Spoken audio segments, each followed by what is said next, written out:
If you've been following our videos, then you know that we use stories to bring life coaching to kids.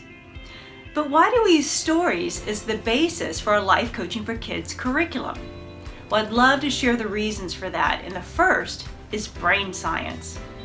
You see, when someone hears facts, the center of the brain that's stimulated is the intellectual center that turns words into meaning. However, when someone hears a story, not only is that intellectual center stimulated, but so are the emotional centers, as well as the physiological center of the brain as well. And this creates an experience which leads to deeper learning and helps us remember. It's a very powerful learning tool for kids and for us grown-ups as well. Well, second are that stories are a great way to help kids learn how to navigate life. Most kids don't like talking about feeling nervous or being afraid, but they do like talking about dragons, and they will talk about grungies. These are terms that we use in our curriculum to help kids learn how to express their feelings and their thoughts. The third advantage of stories is that our coaches can use the characters and the situations from the stories in their coaching.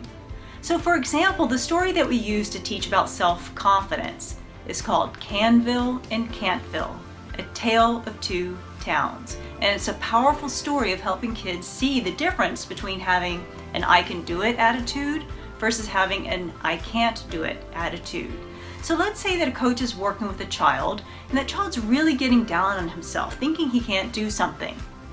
Well, the coach can simply ask the question, what would this look like if you were living in Canville? And this question immediately takes that child back to this story and thinking about how he can approach the situation more powerfully with an I can do it mindset. Fourth are that stories are such a great way to start those important conversations. Sometimes kids will shut down a little bit if they feel like it's about them or if they feel like they're being judged.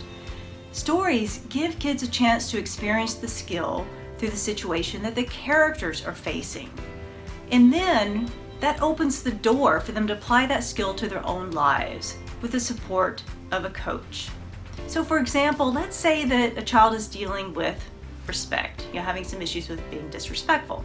Well, no child wants to hear about being respectful, but they do like talking about leaving grungy marks or giving gold hearts. So the stories help teach the skills in a way that's not lecturing or that's boring. At Adventures in Wisdom, we call this learning without lecture or teaching without preaching. And fifth are that stories are great for refreshers.